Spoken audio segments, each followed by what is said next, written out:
പുനർജന്മത്തിനെക്കുറിച്ച് നമ്മൾക്കെല്ലാം അറിയാം. പക്ഷെ ആരെങ്കിലും പുനർജനിച്ചു എന്ന് കേൾക്കുമ്പോൾ നമുക്ക് തമാശയായും തോന്നും. ചില സംഭവങ്ങളിൽ അവിശ്വസനീയത പിന്നെ വിശ്വസനീയമായും തോന്നും. ഇത് അതുപോലൊരു കഥയാണ്. വരൂ നമുക്ക് തുടങ്ങാം ഇന്നത്തെ കഥയുമായി. The reincarnation story of a Hollywood actor.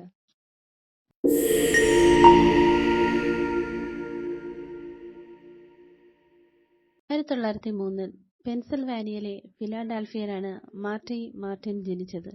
Morris Kolinsky എന്നായിരുന്നു അദ്ദേഹത്തിന്റെ ജനനം പേര്. ഉക്രൈൻ വംശജരായ ഫിലിപ്പിന്റെയും റെബേക്ക കൊളിൻസ്കിയുടെ മകനായിരുന്നു മാർട്ടിയുടെ അച്ഛൻ തയ്യൽക്കടയിൽ ഒരു തുണി പ്രസ് നടത്തിയിരുന്നു. തന്റെ ഇളയ സഹോദരി ഫ്ലോറൻസിനൊപ്പം ന്യൂയോർക്കിലേക്ക് താമസം മാറിയ മാർട്ടി കൊളിൻസ്കി എന്ന പേരിലാണ് അവിടെ താമസിച്ചത്.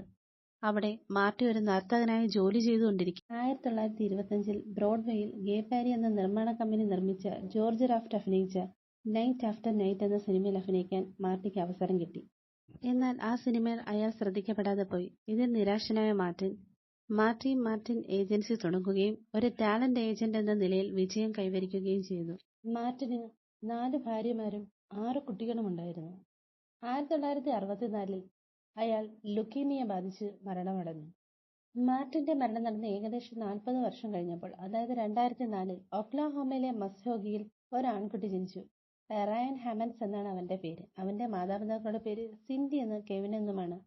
സിൻഡി ഡെപ്യൂട്ടി കൺട്രി ക്ലർക്കും കെവിൻ പോലീസ് ഡിപ്പാർട്ട്മെന്റിലെ ലഫ്റ്റനന്റുമാണ്. എൻലാർജ് അഡിനോയിഡ്സിന് കാരണം അവൻ കുട്ടിക്കാലത്ത് സംസാരിക്കാൻ തുടങ്ങിയത് വളരെ താമസിച്ചാണ്. അവന് 4 വയസ്സുള്ളപ്പോൾ ഈ അഡിനോയിഡ്സ് നീക്കം ചെയ്തു. അന്നു മുതലാണ് അവൻ വ്യക്തമായി സംസാരിക്കാൻ തുടങ്ങിയതും തന്റെ ഓർമ്മകളിൽ നിന്ന് മാർട്ടിനെ തിരിച്ചറിഞ്ഞതും. അവൻ ആദ്യം പറഞ്ഞത് അവന് 3 അഡോപ്റ്റഡ് കുട്ടികൾ ഉണ്ടായിരുന്നെന്നും അവർക്ക് താനാണ് പേരിട്ടതും എന്നാണ്. തന്നെ അവരുടെ അടുത്തേക്ക് കൂട്ടിക്കൊണ്ടുപോകാൻ അവൻ അമ്മയോട് അപേക്ഷിച്ചു. റയാൻ പറഞ്ഞത് തനിക്ക് വലിയൊരു വീടുണ്ടെന്നും അതിലൊരു സ്വിമ്മിംഗ് പൂൾ ഉണ്ടെന്നും ഈ വീട് റോക്ക് എന്ന സ്ട്രീറ്റിലാണെന്നും തനിക്ക് ഒരു ഗ്രീൻ കാറുണ്ടെന്നും അത് താൻ ആർക്കും ഓടിക്കാൻ കൊടുക്കില്ലെന്നും അവൻ പറഞ്ഞു. അവൻ പറഞ്ഞ കാര്യങ്ങൾ ആർക്കും വിശ്വസിക്കുന്നതിലും അപ്പുറമായിരുന്നു. ഹോളിവുഡ് ഇൻഡസ്ട്രിയുമായി യാതൊരു ബന്ധവുമില്ലാത്ത അവൻ പഴയകാല സിനിമകളെക്കുറിച്ചും അന്നത്തെ നടീനടന്മാരെക്കുറിച്ചും പറഞ്ഞപ്പോൾ മാതാപിതാക്കൾക്ക് അത്ഭുതമായി തോന്നി.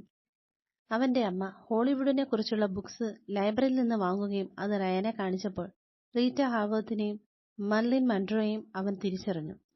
1932 ഇറങ്ങിയ സിനിമകളുടെ ഡീറ്റെയിൽസ് ഉള്ള ബുക്ക് അവനെ കാണിച്ചപ്പോൾ നൈറ്റ് ആഫ്റ്റർ നൈറ്റ് എന്ന സിനിമയിൽ മാർട്ടിന്റെ ഫോട്ടോ ചൂണ്ടിക്കാട്ടി അത് താനാണ് എന്ന് അവൻ പറഞ്ഞു. ഒരിക്കൽ അവൻ മാതാപിതാക്കൾക്കൊപ്പം ഫിലിം സിറ്റിയായ ലോസ് ഏഞ്ചൽസിലേക്ക് പോയി. അവിടെ വെച്ച് തന്റെ കൂടെ സിനിമയിൽ അഭിനയിച്ച തന്റെ സുഹൃത്തായ വാൾഡ് ബെൽ ഏലിയറ്റിന്റെ വീട് തിരിച്ചറിഞ്ഞു. മാർട്ടിനെ കുറിച്ച് അവൻ പറഞ്ഞ കാര്യങ്ങൾ എല്ലാം തന്നെ ശരിയായിരുന്നു. മാർട്ടിനുമായുള്ള റയാന്റെ വ്യക്തിത്വം അവന്റെ ഓർമ്മകളിൽ മാത്രമല്ല വ്യക്തിത്വത്തിലും പെരുമാറ്റത്തിലും പ്രകടിപ്പിക്കപ്പെട്ടു. തന്റെ ഓർമ്മകളെക്കുറിച്ച് പറയുമ്പോൾ അവൻ പക്വമായ ശബ്ദത്തിലാണ് സംസാരിച്ചിരുന്നത്. ഓർമ്മിക്കാൻ കഴിയാത്ത കാര്യങ്ങൾ അവനെ വേട്ടയാടി. മിക്ക രാത്രികളിലും അവന്റെ പ്രധാന ആശങ്ക കുട്ടികൾക്ക് എന്ത് സംഭവിച്ചു, എന്റെ സഹോദരിക്ക് എന്ത് സംഭവിച്ചു എന്നായിരുന്നു. ഒരു ദിവസം അവൻ കാർട്ടൂൺ കണ്ടപ്പോൾ തന്റെ പഴയകാല ഡാൻസിംഗ് മൊമെന്റ്സ് അവന് ഓർമ്മ വന്നു. അവൻ അമ്മയോട് ടാപ്പ് ഷൂസ് വാങ്ങിക്കൊണ്ടുവരാൻ പറഞ്ഞു. ആ ടാപ്പ് ഷൂസ് ധരിച്ചവൻ ഡാൻസ് ചെയ്തപ്പോൾ ഡാൻസ് അറിയാത്ത തന്റെ മകന്റെ ഈ പ്രവൃത്തി ആ അമ്മയെ വല്ലാതെ അത്ഭുതപ്പെടുത്തി. ഒരിക്കൽ അവൻ തന്റെ മക്കളെ കാണണമെന്ന് പറഞ്ഞു. എല്ലാ മക്കളെ കാണുക സാധ്യമായിരുന്നില്ല. എങ്കിലും തന്റെ ഏക മകളെ കാണാൻ കഴിഞ്ഞു. അവൻ തന്റെ മകളെ കാണുമ്പോൾ അവൾക്ക് 57 വയസ്സായിരുന്നു. മാർട്ടിന്റെ മകൾ പറഞ്ഞത് റയൻ പറയുന്ന ഓരോ കാര്യങ്ങളും മാർട്ടിന്റെ ജീവിതത്തിൽ നടന്ന സംഭവങ്ങളാണെന്ന് അവർ ഉറപ്പിച്ചു പറഞ്ഞു. റയാന്റെ മാതാപിതാക്കൾ അവനെ പ്രശസ്ത സൈക്കാട്രിസ്റ്റായ ജിം ടക്കറിനെ കാണിക്കുകയുണ്ടായി. അവനെ വിശദമായി പരിശോധിച്ച ഡോക്ടർ പറഞ്ഞത്, പുനർജന്മം അംഗീകരിക്കുകയല്ലാതെ മറ്റൊരു മാർഗവുമില്ലെന്ന് ഈ തെളിവുകൾ എന്നെ ബോധ്യപ്പെടുത്തുന്നു. ഒരു ശാസ്ത്രജ്ഞൻ എന്ന നിലയിൽ തെളിവുകൾക്ക് മുന്നിൽ എന്റെ കാഴ്ചപ്പാടുകൾ തിരുത്താൻ ഞാൻ ബാധ്യസ്ഥനാണെന്നും അയാൾ പറഞ്ഞു.